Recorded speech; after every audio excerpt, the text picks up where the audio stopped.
بسم اللہ الرحمن الرحیم الحمد للہ رب العالمین والصلاة والسلام علی خاتم الانبیاء محمد وعلی آلہ وصحبہ وامتہ اجمعین اما بعد۔ عزیز صحابہ کرام،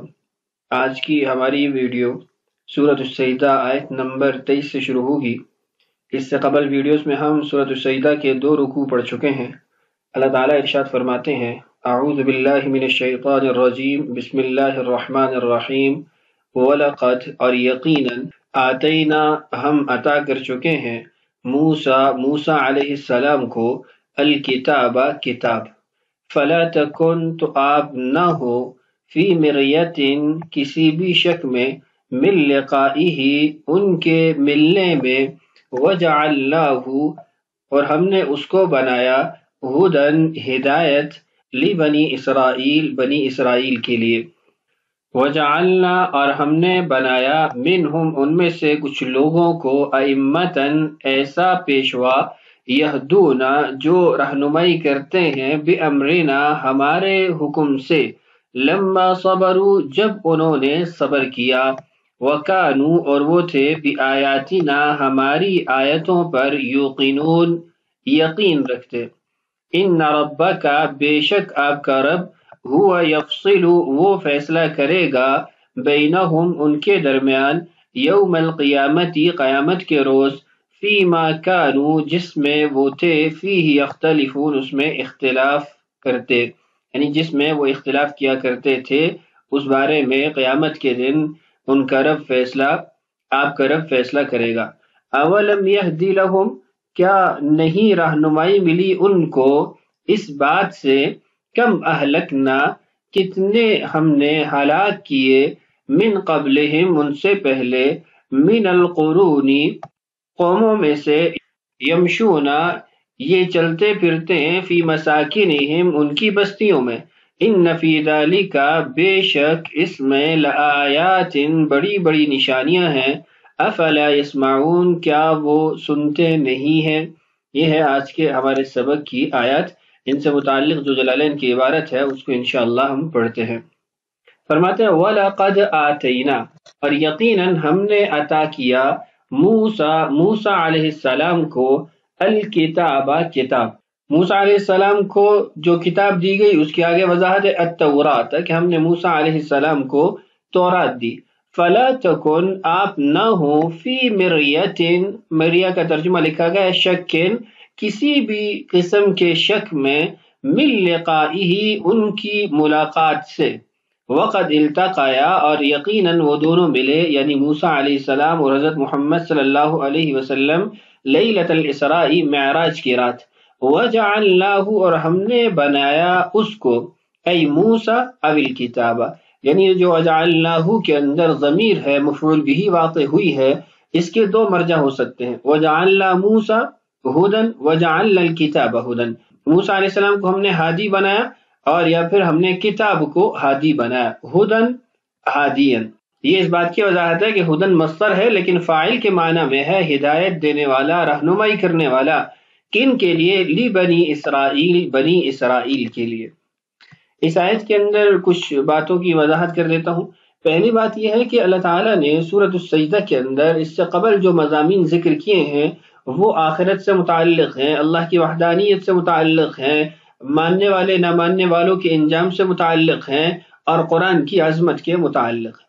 اب اس کے بعد فوراً ہی حضرت موسیٰ علیہ السلام کا تذکرہ آ گیا۔ اب موسیٰ علیہ السلام کے تذکرہ کی وجہ کیا ہے؟ یعنی حضرت عیسیٰ علیہ السلام اللہ کے رسول صلی اللہ علیہ وسلم کی سب سے زیادہ قریب ہے زمانے کے اعتبار سے، اور آپ نے ارشاد فرمایا انا اولی الناس بعیسیٰ ابن مریم لیس بینی وبینہ نبی، کہ میں عیسیٰ بن مریم کے زیادہ قریب ہوں کہ میرے اور ان کے درمیان کوئی اور نبی نہیں ہے۔ تو موسیٰ علیہ السلام کا تذکرہ یہاں پر کیوں کیا گیا؟ تو اس کا جواب مفسرین نے لکھا ہے کہ موسیٰ علیہ السلام کا تذکرہ اس لیے کیا گیا کہ موسیٰ علیہ السلام کو نصارہ بھی مانتے ہیں، یہود بھی مانتے ہیں، عیسائی بھی مانتے ہیں اور یہود بھی مانتے ہیں، جبکہ عیسیٰ علیہ السلام کی ذات کو نصارہ تو مانتے ہیں لیکن یہود نہیں مانتے۔ تو اس لیے ان کو بتایا گیا کہ جن پیغمبر کو آپ مانتے ہیں حضرت موسیٰ علیہ السلام کو، ان کے ساتھ رسول اللہ صلی اللہ علیہ وسلم کی ملاقات ہوئی ہے، اور ان کو جو کتاب دی گئی ہے وہ کتاب رہنما تھی، ہدایت تھی، اور موسیٰ علیہ السلام ہادی تھے، اللہ کے پیغمبر تھے۔ تو یہ ان لوگوں کو قریب لانے کے لیے اور ان کو متوجہ کرنے کے لیے موسیٰ علیہ السلام کا تذکرہ یہاں موجود ہے۔ دوسری بات، فَلَا تَكُنْ فِي مِرْيَةٍ مِّن لِقَائِهِ، آپ ان سے ملاقات کی میں شک میں نہ پڑیں۔ مِن لِقَائِهِ، یہ جو ضمیر ہے اس سے کون مراد ہے؟ کیونکہ اس کے بہت سارے مراجع ہو سکتے ہیں۔ ایک مرجع اس کا ہے فَلَا تَكُنْ فِي مِرْيَةٍ مِّن لِقَاءِ الْكِتَابِ، کہ موسیٰ علیہ السلام کو جو کتاب دی گئی ہے اس کتاب میں آپ کو شک نہیں ہونا چاہیے کہ کتاب ان کو ملی ہی ملی ہے۔ دوسرا مرجع اس کا یہ ہو سکتا ہے کہ اس سے مراد قرآن ہے، کہ جیسے موسیٰ علیہ السلام کو کتاب دی گئی ایسے آپ کو قرآن دیا گیا، تو آپ کو اس قرآن کے ملنے میں شک نہیں ہونا چاہیے۔ تیسرا یہ کہ فَلَا تَكُنْ فِي مِرْيَةٍ مِّن لِقَائِهِ، اس سے مراد من لقاء الْإِيذَاء ہے کہ موسیٰ علیہ السلام کو کتاب دی گئی، لوگوں نے نہیں مانا اور ان کو ایذا پہنچائے گی، ایسے آپ کو بھی کتاب دی گئی ہے، لوگ نہیں مانیں گے، آپ کو بھی ایذا پہنچے گی، تو آپ کو کسی قسم کے شک شبہ میں نہیں پڑنا چاہیے۔ ہر ایک اس کا جو معنی اور مقصود ہے وہ یہ ہے کہ من لقائه، یہ ضمیر لوٹتی ہے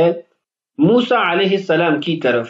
اور لقاء یہ مصدر ہے اور ضمیر اس کے لیے مفعول واقع ہوگی، اور جو فاعل ہے وہ رسول اللہ صلی اللہ علیہ وسلم کی ذات ہوگی، اور جملہ یوں ہوگا کہ من لقائک موسیٰ علیہ السلام، کہ آپ کی جو ملاقات موسیٰ علیہ السلام سے ہوئی ہے اس میں کسی قسم کا شک شبہ نہیں ہے، آپ کی حقیقت میں ان سے ملاقات ہوئی ہے۔ اور اسی کو صاحب جلالین نے یہاں پر اختیار کیا اور آگے اس کی وضاحت کی، وَقَدِ الْتَقَيَا لَيْلَةَ الْإِسْرَاءِ، کہ معراج کی رات رسول اللہ صلی اللہ علیہ وسلم کی ان سے ملاقات ہوئی ہے۔ اور آپ اس کو سیرت کی کتابوں میں پڑھ چکے ہیں، حدیث کی کتابوں میں بھی، کہ معراج کی شب جن انبیاء سے رسول اللہ صلی اللہ علیہ وسلم کی ملاقاتیں ہوئی ہیں ان میں موسیٰ علیہ السلام بھی موجود تھے۔ اور ایک روایت کے اندر اس بات کی صراحت اور وضاحت موجود ہے کہ چھٹے آسمان پر حضرت موسیٰ علیہ السلام سے ملاقات ہوئی۔ پھر جو 50 نمازوں کا واقعہ ہے اس سے 5 نمازوں پہ آنا، وہ بھی حضرت موسیٰ علیہ السلام کے ساتھ ہی بات چیت ہوئی اور اس کے ذریعے یہ تخفیف ہوئی۔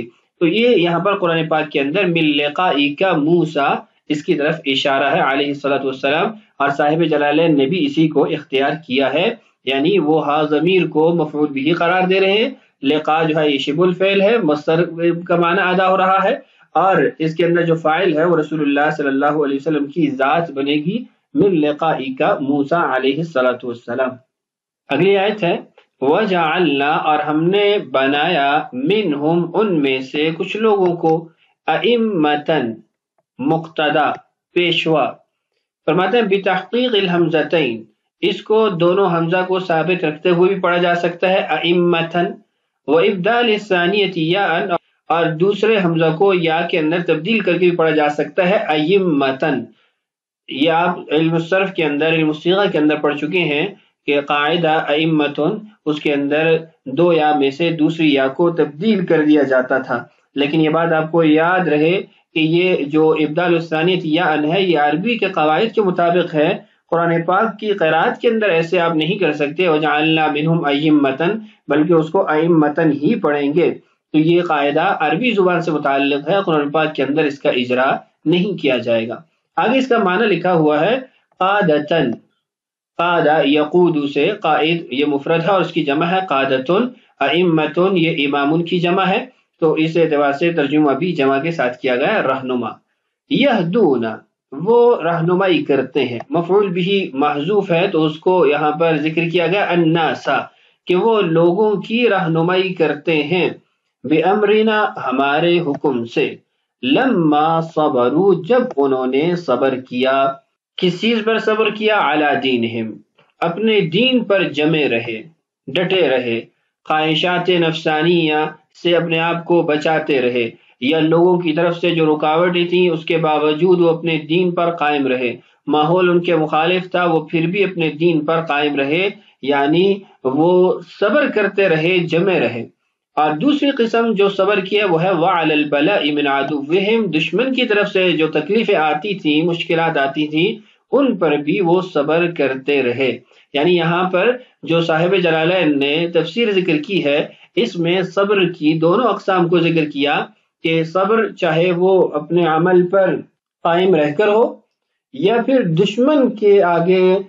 سینہ سپر ہونے کی صورت میں ہو، اس کے مقابلے میں ہو، اس کی طرف سے آنے والی مشاکل اور مصائب کو برداشت کرنے کی صورت میں ہو۔ اور تیسرا جو صبر کی قسم ہے وہ ویسے اعلیٰ دینیم کے اندر ہی داخل ہو جائے گی کہ اپنے آپ کو معصیت سے بچاتے رہیں، اپنی خواہشات کو یا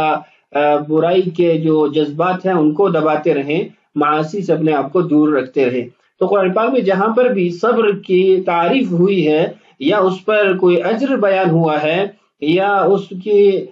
کو طلب کیا گیا ہے تو وہ یہ تینوں قسم کے صبر اس میں پائے جاتے ہیں۔ ایک، معصیت سے اپنے آپ کو روکنا، دوسرا اطاعت پر جمائے رکھنا اپنے آپ کو، اور تیسرا مصائب مشاکل کے اندر ثابت قدم رہنا، جزا فضا شکوہ شکایت سے اپنے آپ کو بچانا۔ وَكَانُوا، اور وہ تھے، بِآيَاتِنَا، ہماری آیات پر،